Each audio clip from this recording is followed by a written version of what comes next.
Hello everybody, welcome back, or welcome if you are new here. If you haven't seen my previous 3 videos on this television show and you would like to go watch them, they are down below in the description. Otherwise, you guys already know what we're about to get into with this TV show. It is one wild, sloppy mess.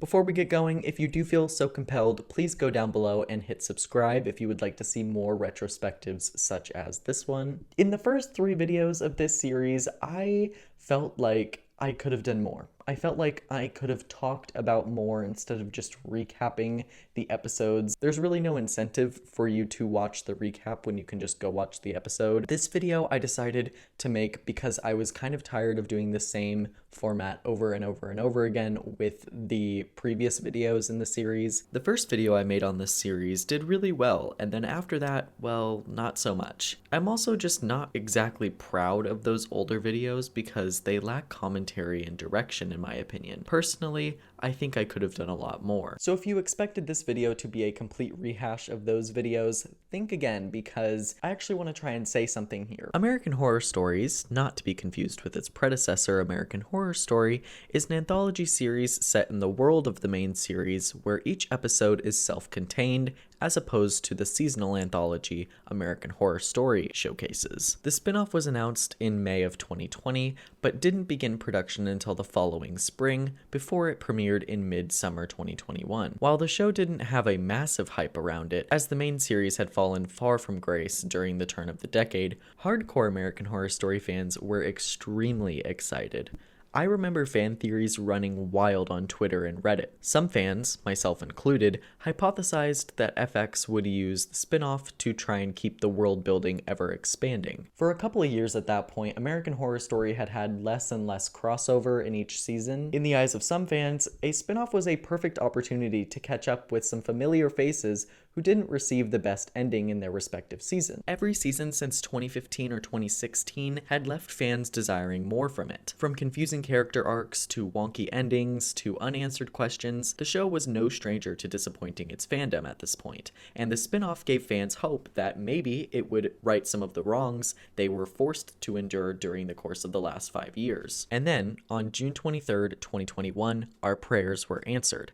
FX dropped the first teaser for the spin-off, and surprisingly, most fans seemed to be on board. In the teaser, we follow a figure dressed in the rubber suit from Season 1 Murder House, only instead of it being a male figure in the suit, it's a female one. This intrigues you right away. A lot of people will be upset that they are gender swapping the character, if you can even call it that, and some people will be on board because it is still a fan favorite character, but this time in a new light with a twist. The rubber woman walks into the murder house, and the camera pans around the different rooms to symbolize all the different stories the audience will get to see throughout the season. By the end of the teaser, the rubber woman heads into this red liminal space where she is met with a rubber man. This is where she kills him before opening what I can assume is a portal and stepping through. Looking back, I remember people being extremely excited because it was basically confirmed through this teaser that we would be going back to the murder house. Also, potentially confirming the fact that we would be getting more cameos. A longer trailer dropped on July 8th, 2021, which focused heavily on the first 5 episodes of the show. I don't believe any footage from episode 6 titled Feral or episode 7 titled Game Over was used,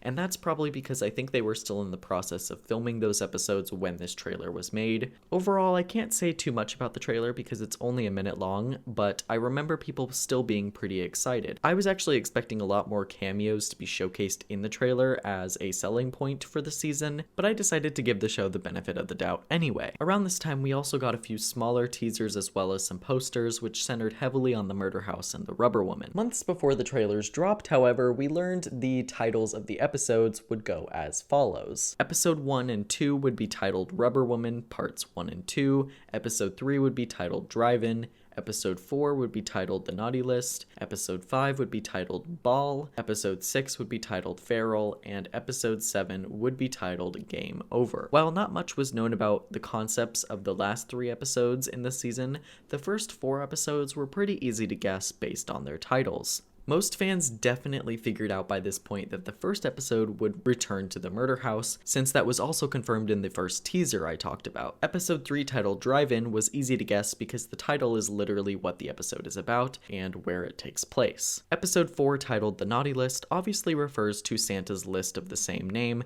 so fans had pretty much also predicted we'd see an evil Santa at some point throughout the episode. I mean, it couldn't be that bad by the sounds of it, right? And then episodes 1 and 2 actually aired on the 15th of July, 2021. The episodes ended up being centered on a teenage girl named Scarlett and her 2 gay dads named Michael and Troy, who move into the murder house for a fresh start. Michael and Troy are house flippers and are planning on renovating, ruining the place so that they can sell it and buy their dream home together. Scarlett, who has recently come out as a lesbian, struggles with her sexuality throughout the episode. She's extremely flirtatious with her classmate and popular it girl Maya. One night, Scarlett is invited to a sleepover at Maya's. By the end of the night, Scarlett finds out that Maya and her friends live streamed her in a vulnerable state as she was confessing her sexual feelings to Maya. Jesus, I'm sorry.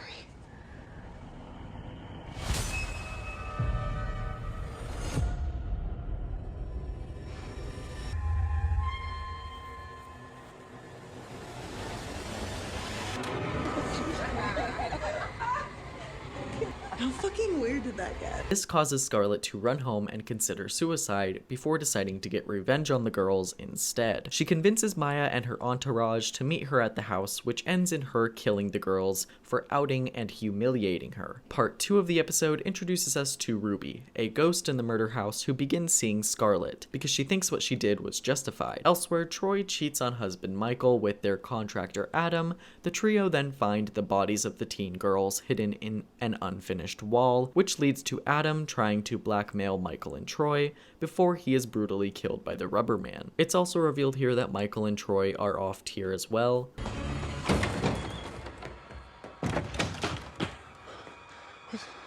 What's happening?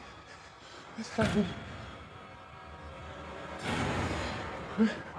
Meanwhile, Ruby and Scarlett avoid the ghosts of Maya and her friends, who can now leave the grounds of the murder house since it's Halloween. After returning home, Scarlett finds out both of her fathers are dead, before confessing to everyone that she's leaving the murder house to pursue her true passion of vigilantism, since no one is there to tell her what to do anymore. The second full-length episode of the spin-off centers on a drive-in theater showing gone wrong. A group of teens attend a showing of the cursed film in question called Rabbit Rabbit. The only other showing of this film was in 1986, and it was said to have turned its audience against each other during the opening few scenes, resulting in mass violence. When this exact same thing happens to the viewers in the present day, the final 2 survivors, boyfriend and girlfriend Chad and Kelly, confront Larry, who is the director of the film, and destroy the final copy before he can distribute it to other theaters. After the couple return home, the camera pans to Chad's computer, which reveals the film is now on Netflix, available to stream. Episode 4 is set in LA and focuses on 4 influencers who film a suicide in an attempt to go viral. After their video gets cancelled, they do more and more outlandish things in order to recover. After causing a scene at a Santa's workshop, the group return to their house where they are found by the mall Santa and killed off one by one. The 5th episode, Ball, tells the story of Liv Whiteley and her boyfriend Matt, who are having some fertility issues. After traditional medicine proves to be fruitless, Liv is given an ancient fertility talisman by one of the front desk managers at her clinic. A year later, Liv, now a stay-at-home mom, begins seeing and hearing strange things in her house. She eventually tries to reconnect with the receptionist who gave her the talisman to figure out how to get rid of the demon she's seeing. The receptionist gives her a banishment spell, which Liv tries later that night. This is when Matt returns home and Liv accidentally stabs him while performing this ritual. Weeks later, Matt visits Liv in the psych ward. It's also revealed that Matt and the receptionist have been plotting Liv's downfall from the very beginning. Matt and his friends and the receptionist receptionist made Liv seem crazy to get her out of the picture, essentially. As Matt revels in the show he was able to put on with his friends, the real Ball appears and kills all of Matt's friends. Later on, Liv confronts Matt, who went down for his friend's murder, and by the end of the episode, Ball is revealed to have been summoned by Liv to kill Matt and his friends because she figured out along the way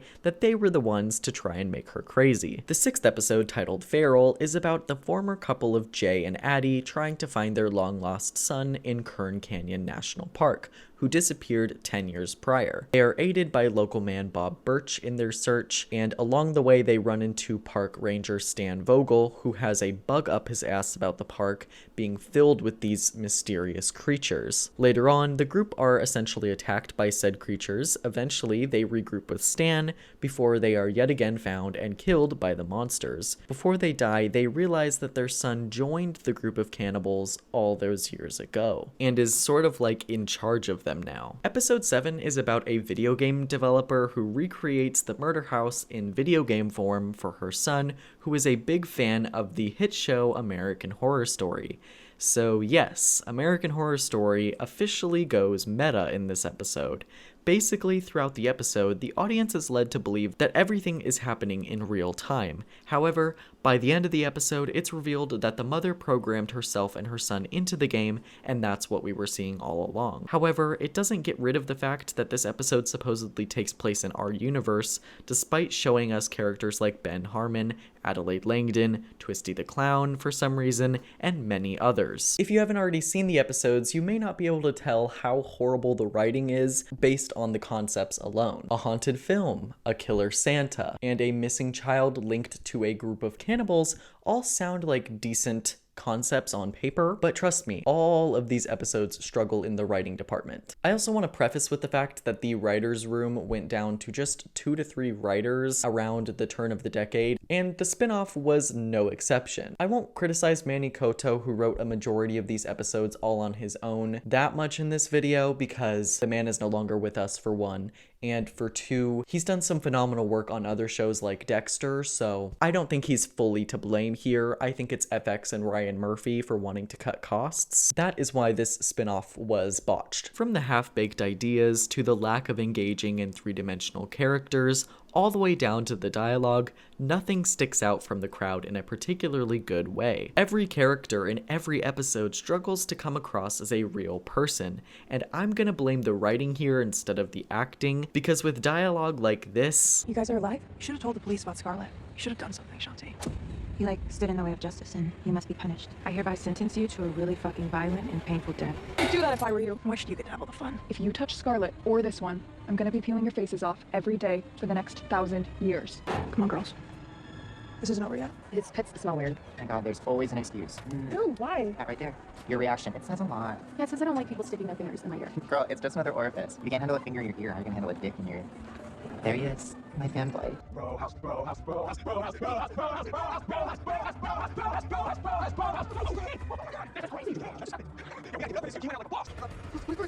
You said it, I fucking get it. I believe in you.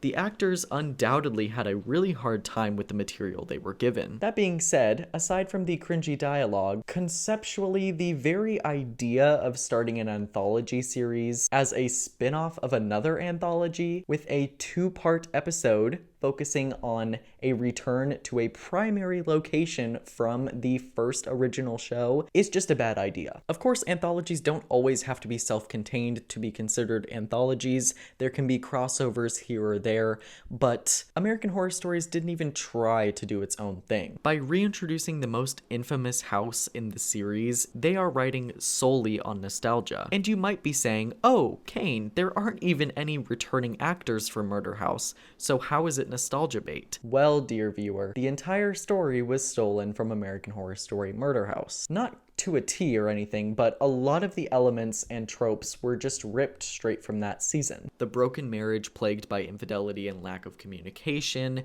the moody teenage daughter, her school bullies, her mysterious love interest with a murderous past who happens to also be a ghost. They even replaced Ben Harmon as the home psychiatrist with Dr. Grant, who dies towards the end of the episode. They essentially Force Awakenified American Horror Story. They threw in as many references and stole as many tropes from the main show as possible to try and remind viewers of what they loved about the show in the first place. Trying to pander to the edgy teenage Tumblr audience like it's 2011 again is truly pointless, because that audience that fell in love with American Horror Story all those years ago were nearing their 30s when this spin-off dropped. And if they were trying to get more Gen Z viewers to tune in, well, they didn't succeed at that either. It's been said time and time again that Gen Z is one of the hardest generations to pinpoint and target to and write for. I'm Gen Z. I was 17 when this show started airing. One could argue that I am the target audience for this show, but within the first 5 minutes of the show, I realized that it was dog shit. Ryan Murphy and co. may have been able to capture the angst of the early 2010s Tumblr era girls, but when it came to pandering to the Gen Z audience, which is a lot more unserious and satirical in nature, he failed. He almost tried to make it more edgy than it was in 2011. Just take a look at these two scenes. You're not eating anything. Pretty stuffed on bullshit. Maybe there's some things you want to talk about. Like who I'm gonna live with after you get divorced. Is there a third option? Because both of you kind of make me want to kill myself. Is that what you guys are afraid of? Why else would you want to try to actually deal with the problem? You never leave your room. You barely eat. These are textbook signs of depression. We're very concerned by. Look, you guys dragged me all the way out here to save our family, then you decide to break up. You buy a house that I actually like, then you're telling me you're selling it without even asking me what I want. So fine, I'm depressed, but I'm not gonna off myself, so you can go back to your policy of benign neglect. We hired an IT guy to give us the ability to look at all of the internet searches and sites visited on our home server. You've been spying on me? You've been lying to us. What kind of porn I like to look at? What the fuck am I supposed to do? It's none of your business. Honey, you are 16 years old. These sites, the level of physical pain and humiliation that these girls are suffering, it's just not good for your young brain to see that. I look at vanilla stuff too sometimes. Hardly ever. Do you fantasize about being the masochist or the sadist? Okay, this is way too fucked up a conversation to have with your parents, all right? I'm sorry I looked at that stuff when I told you guys I wouldn't. Bye. I want you to see a therapist. To find out what? Why pain and shame turns me on? It turns every girl on. Haven't you seen 50 Shades of Grey? I mean, clearly both of them are going for the same sort of thing, but one of them is a lot more successful than the other one. And I think it's because the second one is just too try-hard. The characters in Murder House go through some extremely dark things in their lives. Violet particularly always struck me as a damaged person because she was always forgotten by her family. In Rubber Woman, every character just says how they're feeling right on the spot, and it's just so frustrating as a viewer. If the writers weren't so tied up in edgy dialogue, they could maybe try allowing their actors to act instead of having them say things like this. That little twat's not setting foot inside this house again. That little twat's not setting foot inside this house again. That little twat's not setting foot inside this house again. That little twat's not setting foot inside this house again. I'm also aware that the 90-minute episode we were served here will not hold a candle to the 8 hours of content that were given to us during Murder House, but you can still tell a compelling story with engaging characters in 90 minutes. It's been done plenty of times, but I just think that they cared more about the money than they cared about actually telling a good story, which is also a tale as old as time. Drive-In and The Naughty List are also particularly horrible in the dialogue department. Ryan Murphy, Brad Falchuk, and Manny Coto were all in their mid-50s when writing these episodes, so of course the dialogue feels so fake to me. No Gen Z or millennials, for that matter, were consulted when making this series, and believe me, you can tell. Ball was better written in my opinion, dialogue-wise, but the story is vaguely similar to American Horror Story Delicate, and I think that just makes me like it less. Ryan can't keep his hands off pregnancy storylines. Episode 6 Feral was just okay in my opinion. The writing was again not great. The story at first glance appears to be the most compelling to me, but execution-wise, it wasn't that good. I will say, the ending of this one is pretty flawless, like they couldn't have done much more here. It's a perfectly fine episode, and I genuinely will also never watch it again. one. The last episode, titled Game Over, however, absolutely bonkers. What was happening in the writer's room? I mean, seriously, if you are going to do this meta thing,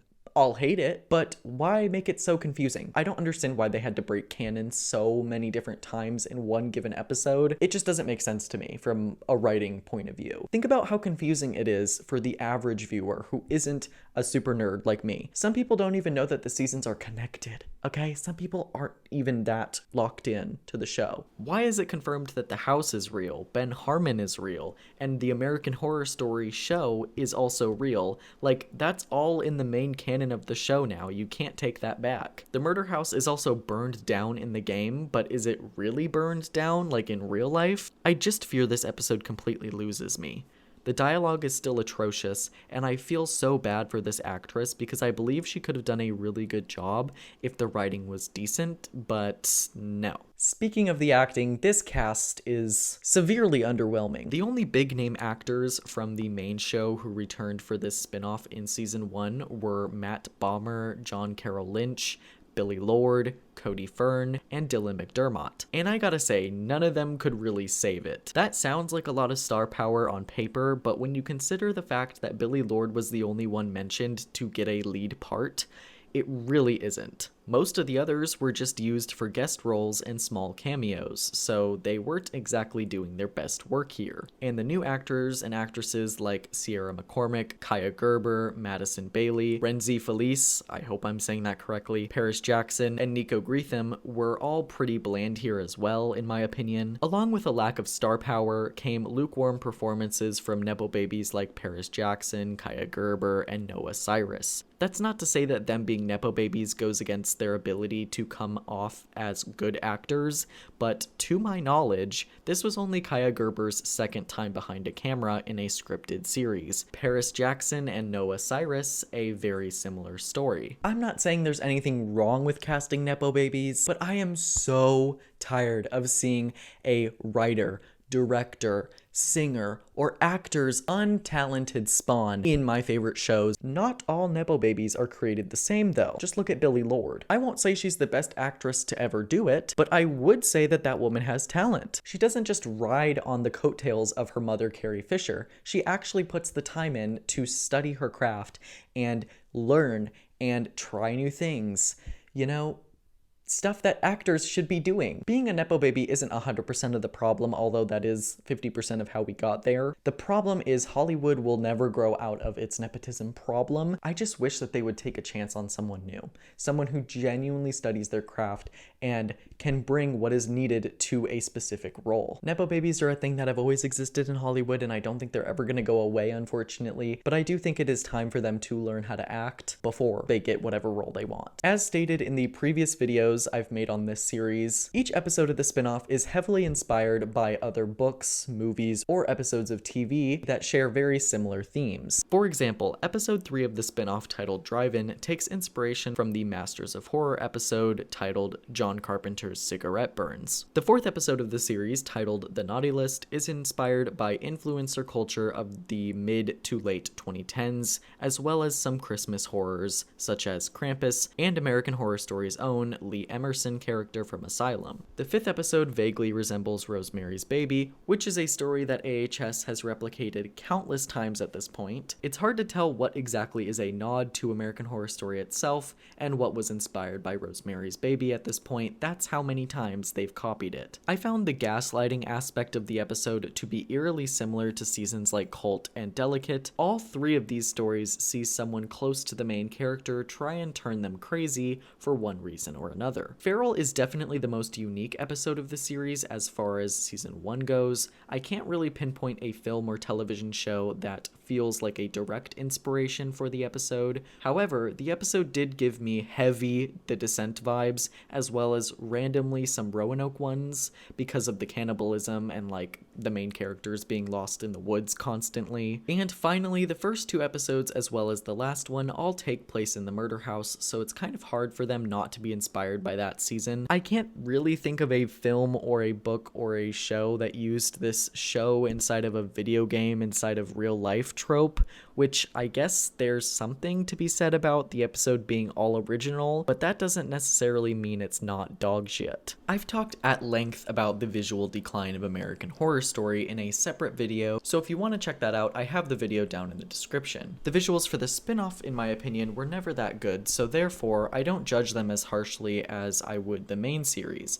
That being said, this is the first time American Horror Story changed the aspect ratio to that ugly default Netflix style, and along with that horrible decision, they also upgraded their cameras, and I gotta say, I don't know the technical term for this because it's been a long time since I've studied cameras, but I absolutely despise it when shows and movies have this blurred background effect. Like, look at this AI-generated ass image quality right here. It's one of my personal pet peeves when it comes to visuals. It makes the image look way too clean in my opinion, so I thought I would just complain about it real quick because I absolutely hate it when shows do this. All I know is that it looks ugly as fuck and it takes me out of whatever I'm watching. The main show would adopt these cameras and aspect ratio changes after this. The visuals for this show have genuinely never recovered since Michael Goy left in 2016. However, the shot composition in this spinoff is actually pretty good, but it's nothing to write home about in my opinion. There's some interesting cinematography in episodes like Drive-In and Ball, but I absolutely despise the iPhone filters they put on certain scenes from the Naughty List episode. I understand why they needed to do that because the episode is quite literally about these influencers and the videos they make. However, I still absolutely despise this choice. If I wanted to watch a 2018 Team 10 video, I would just do that instead. My point is that they didn't need to film the bros with regular cameras and then slap a poorly crafted filter on top just to get the point across that it's supposed to be on social media. And I almost forgot to talk about the visuals in the finale with this horribly designed video game intro sequence. What is even going on here? This whole season, the visuals feel extremely soulless in my opinion. And I'm so happy that season 2's visuals are an improvement upon these ones because let me just tell you, I have never felt so disappointed in something I was so excited for, and the visuals only make that disappointment worse. A lot of people will argue that The Naughty List is the worst episode of American Horror Stories, but I genuinely have to say, at least that episode is semi-entertaining. Not actually entertaining, but it's still semi-fun to watch these idiots get what's coming to them by the evil Santa played by Danny Trejo. What is not fun in my opinion, and what has almost no redeeming qualities, is the finale of the season. Game Over is such a waste of time.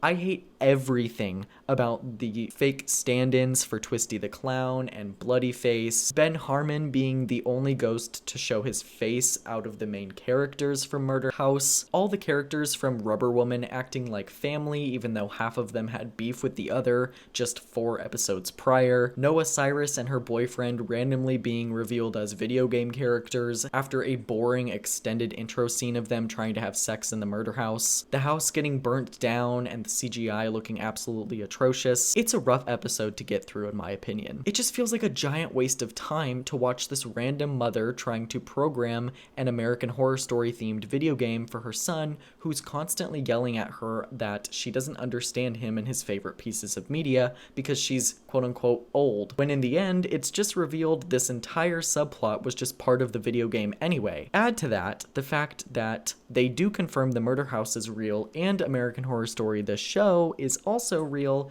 when Beauregard's ball rolls in their house to close out the episode. It's an episode that leaves me confused every single time I watch it, and I just fear I'm never going to get the answers I want, so I think it's time we finally lay this video to rest. American Horror Stories could have been so good if they had shied away from copy-pasting stories from other seasons and instead had focused more on writing engaging stories full of three-dimensional characters. Instead, what the audience was given was the equivalent of a CW show. At the end of the day, this was such a horrible way to start off a spinoff. Thankfully, seasons 2 and 3 are much better. I have only seen season 2, but I've heard that season 3 is really good for American Horror Stories standards, so expect videos on those 2 seasons in the near future. What were your thoughts on the spinoff? Did you hate it as much as I did, or did you think it was more enjoyable than most fans? Be sure to let me know down below because I love to hear other people's perspectives. Also, let me know if you guys enjoy the new set. I think I'm gonna add like a bookshelf or something on this side of me because it's a little lopsided right now. But yeah, I think I'm gonna change up my set every once in a while to keep things fresh because I don't know, I think that's fun. With that being said, we have come to the very end of the video. I really hope you guys enjoyed this one. I will see you guys in the next one. Bye!